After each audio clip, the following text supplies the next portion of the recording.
bütün davalar pul üstünde olur. Siz de pulun başında oturmuşdunuz.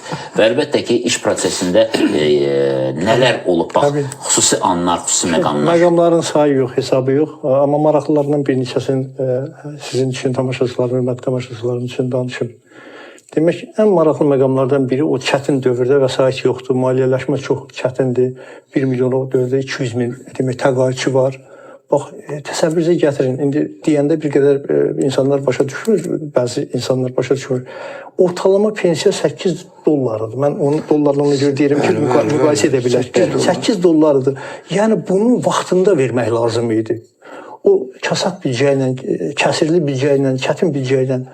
Mən axır bir gün baxırdım ki, çox baskılar oldu da, bax, dediyiniz kimi. O maliyyəçilərin, Elçin, bir dənə yaxşı deyimi var. Deyirlər, siz dediyiniz onu, mən maliyyəçilərin deyimini deyim. Deyirlər ki, pul heç vaxt çox olmur. Pul həmişə çatışmır. Pul həmişə çatışmır. Mən hərdən misal gətirirəm, deyirəm, Michael Jackson bir konsertində 50 milyon pul qazanırdı, öləndə 300 milyon borcla öldü. Pul həmişə çatışmır, onu düzgün xərcləmək lazımdır. Bir gün baxdım ki, bu təzyiqlərə, belə deyək də, baskılara, belə desəm, çox çətin davam gətirmək. Getdim, yanında oldu, dedim ki, o vaxt belə müraciət dedim, mən sizdən bir xahiş edilmək istəyirəm. Dedi, buyur.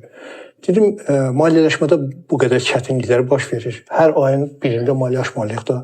Mənə icazə verin, prezident aparatı başda olmaqla, çünki birinci prezident aparatıdır,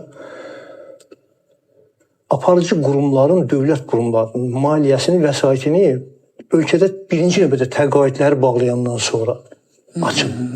Mən bunu sizə demək istəyirəm, çünki çıxacaqlar, sizdə deyəcəklər, Fikrət Yusifov maliyyələşməni dayandırıb, maliyyə naziri pul vermir.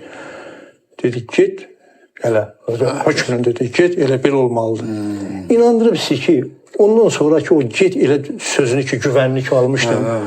İndi aparatın özündən də, işlər idarəsindən müəyyən yerdən çıxırdılar ki, sən bizi boğursan, sən bizi saxlayırsan, saxlayırdın. Onlarda da o pul ona görə lazımdır ki, dövlət səfərləri var, tədbirlər var. Hər şeyi əllərində bayraq eləyib, yəni bir əsaslandırma gətirirdilər ki, sən bu maliyyəni aşmalısan, ancaq mən o get, belə elə tapşırığını alandan sonra. Mən o vəzifəyə təyin eləyəndə bir söz demişdi, rəhmətlik Ulu Öndər, indi də qulaqlarımdadır.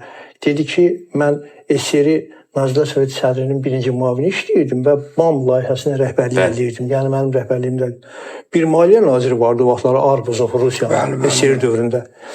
Mən deyir, siyasi büronun üzvü, Nazirlər Soveti sədrinin birinci müavini, onun yoxasından yapışırdım, deyir, divara vururdum ki, pul ver, deyirdi, pul yoxdur. Sən biri olmalısan. Mənə deyir, sən biri olmalısan. Sən lazım gələndə mənə də yox deməyə bacarmalısan.